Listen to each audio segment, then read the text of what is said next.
Hello there, I am Black Bright and I am doing a Food for the Heart series until I get some news coming in because I think sometimes we hear news all the time and it's probably good for our heads or maybe not good for our heads, but we're not really doing anything about our hearts. We're just taking on all this information throughout the world. It drains us and it makes us feel so uncomfortable, and we're not paying attention. So I decided to do this little series, Food for the Heart.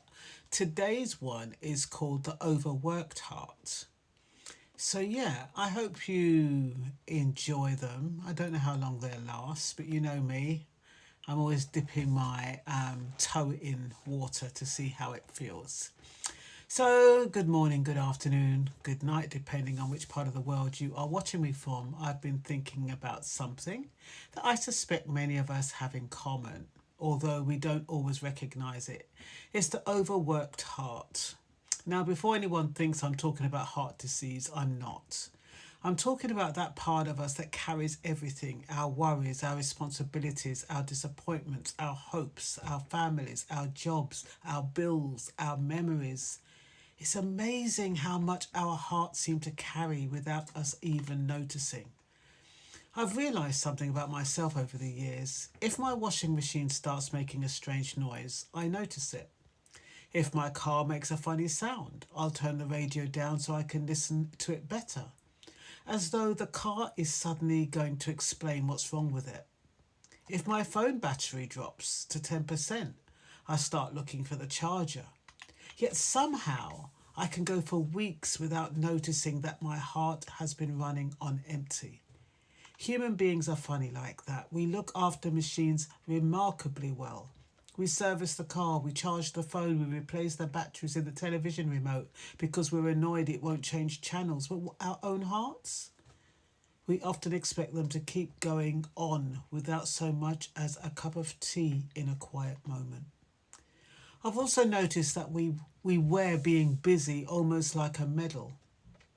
Someone asks, how were we? Or how are we? And we say, oh, I've been so busy. Sometimes I wonder if we're secretly hoping they'll be impressed.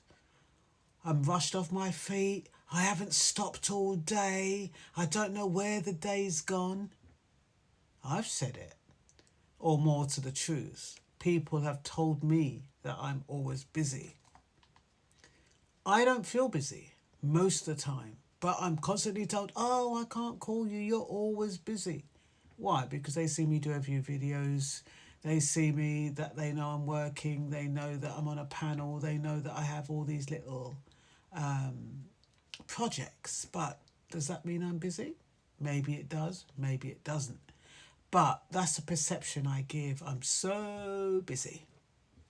And then there's those moments when you're so busy you walk into a room and completely forget why you went in there. You stand looking around as though the walls are going to remind you. You open up a cupboard that didn't need opening. You shut it again and wander back out, only to remember once what you wanted when you've sat down again.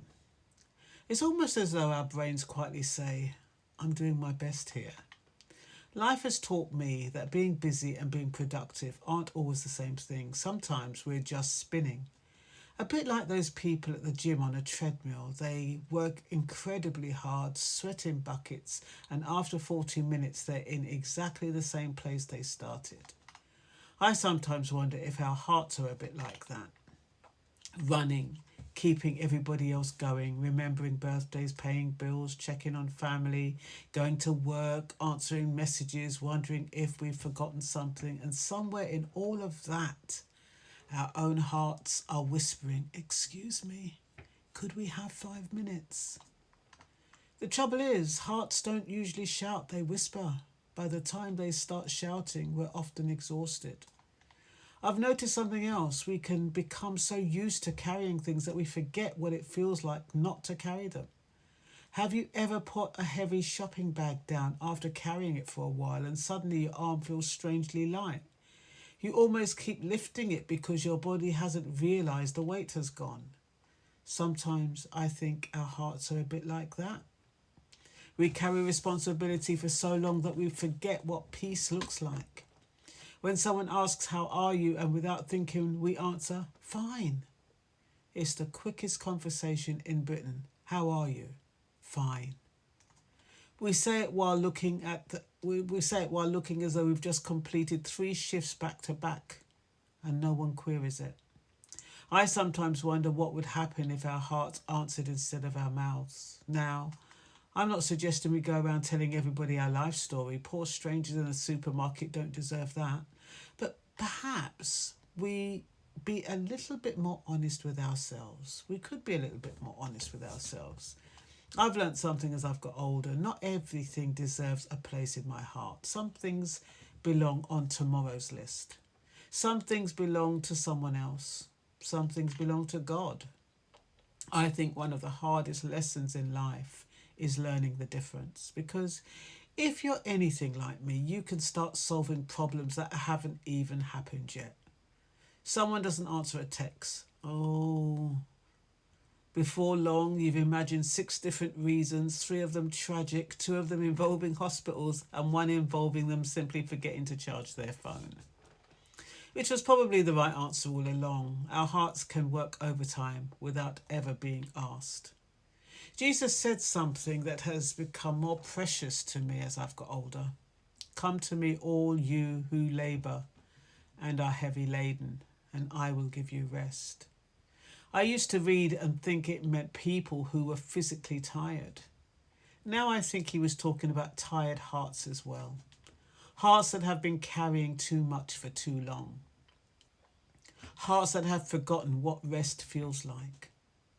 I've discovered that rest isn't always about sleeping. Some of the most exhausted people I know get plenty of sleep. Their bodies are in bed, their minds are holding meetings until 2 o'clock in the morning. One worry leaves, another one walks in. It's as though the night shift has started. I've had nights like that. Then I catch myself, I think, hang on, Blackbright, nothing is going to be solved at 2:30 in the morning. Tomorrow will still arrive, hopefully. The problem will still be there if it needs dealing with, and if not by me, then someone else. And perhaps God doesn't expect me to carry tonight what belongs to tomorrow. The Bible also says, above all else, guard your heart, for everything you do flows from it. For years, I thought guarding my heart meant protecting it from other people. These days, I think it also means protecting it from me, from my tendency to overthink, to overcarry, to overwork it. Because if my heart is constantly full of worry, there's less room for peace. If it's constantly full of resentment, there's less room for kindness. If it's constantly full of everybody else's expectations, there's less room to hear God's gentle voice. And perhaps that's what an overworked heart really is. Not a heart that's been working too hard because it's loved too much, but a heart that's been carrying loads it was never designed to carry alone. I'm still learning that lesson. Some days I get it right. Some days I find myself trying to carry every shopping bag from the car in one journey again because I don't want to make 2 trips. Human beings never seem to learn, do we? And maybe that's why God is so patient with us. He knows we're still learning. So if your heart has been working overtime recently, perhaps today is a good day to let it breathe a little. Put one bag down. Leave one worry with God. Accept that not every problem needs solving before bedtime. The world managed before we arrived, and with God's help it will manage while we get some rest too. Thank you for listening, and until next time, take care of yourselves and take care of each other. So I hope that landed with some of you who try to carry the world's burdens on your shoulder alone, or your family's burdens on your shoulder alone, and you just don't get that moment of rest. Sometimes, like today, I just had to shut my eye for 15 minutes while I had a break, because I knew that was the only way I could be productive. And that's what sometimes we have to do. Listen to our hearts, listen to our bodies, and God will take care of the rest. And that's all I've really got to say for now. You take care now. Have a wonderful evening, and I'll speak to you soon.